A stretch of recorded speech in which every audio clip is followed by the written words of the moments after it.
चीन के ताकत को लेकर खबर ही कुछ ऐसी है जिसने रूस तक के होश उड़ा दिए, क्योंकि रूस कहीं बहुत पीछे छूट गया और चीन सीधे सीधे ताकत के संतुलन को बदलने में लगा है। चीन के ऐसे ताकत के सामने भारत के ताकत की तुलना की जाए तो चीन सीधे सीधे लगभग 966% ज्यादा ताकतवर है। चलिए इस पूरी खबर को विस्तार से समझाते हैं, क्योंकि चीन हमारा सबसे बड़ा दुश्मन है और चीन के ऐसे ताकत को हल्के में नहीं ले सकती। दरअसल यह पूरा मामला है न्यूक्लियर सेकंड स्ट्राइक कैपेबिलिटी का, यानी परमाणु पनडुब्बियों का। और चीन ने परमाणु पनडुब्बियों की संख्या के मामले में रूस को पीछे छोड़ दिया। हाल ही के ताजा रिपोर्ट में खुलासा हुआ कि चीन के पास में लगभग 32 सक्रिय परमाणु पनडुब्बियां मौजूद हैं। इस हिसाब से चीन दुनिया का दूसरा सबसे बड़ा परमाणु पनडुब्बियों की ताकत वाला देश बन बैठा, जबकि रूस के पास इस समय 28 परमाणु पनडुब्बियां मौजूद हैं। इस हिसाब से रूस अब यहाँ पर चीन से परमाणु पनडुब्बियों के मामले में पिछड़ गया। हालांकि यहाँ पर अमेरिका नंबर 1 है, क्योंकि अमेरिका के पास में लगभग 71 परमाणु पनडुब्बियां मौजूद हैं। यानी कि अमेरिका और चीन के परमाणु पनडुब्बियों के बीच में अब भी बहुत बड़ा अंतर है।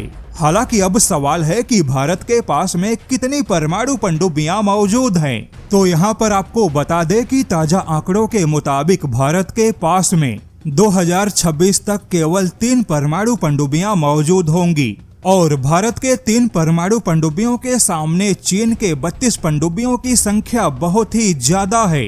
और यह आंकड़े सच में काफी चौंकाने वाले हैं, क्योंकि चीन बहुत ही तेजी से अपने पनडुब्बी और युद्धपोत का विस्तार कर रहा है।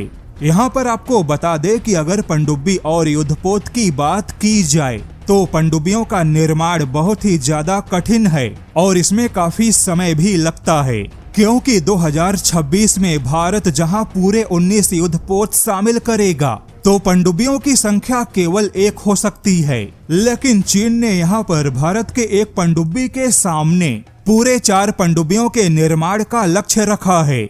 2020 तक चीन ने हर साल 2 पनडुब्बियां अपनी नौसेना को सौंपी, लेकिन 2020 के बाद चीन ने हर साल लगभग 3 के एवरेज से नए पनडुब्बियों का निर्माण किया और अब चीन का लक्ष्य है कि हर साल 4 पनडुब्बियों का निर्माण होना चाहिए। अब चीन के पनडुब्बियों की निर्माण गति इसलिए भी इतनी तेज है क्योंकि चीन खुद पनडुब्बियों का निर्माण कर रहा है। चीन के पास अपनी AIP तकनीक भी है, जबकि भारत को पनडुब्बियों के मामले में अब भी सहयोगी देश की आवश्यकता है।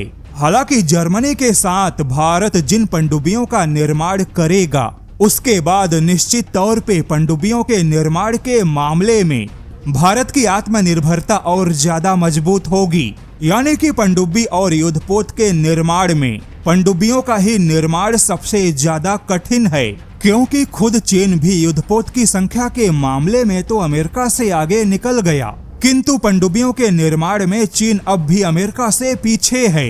लेकिन यहाँ पर ध्यान देने वाली बात है कि परमाणु पनडुब्बियों को ही सेकेंड स्ट्राइक पावर कहा जाता है, क्योंकि अगर मान लीजिए किसी युद्ध में जमीन के हथियार या जमीन की हवाई पट्टियां नष्ट हो गई तो ऐसे में पनडुब्बी ही वह हथियार है जो समुद्र में छुपकर दुश्मन पे परमाणु मिसाइलों का हमला कर सकता है।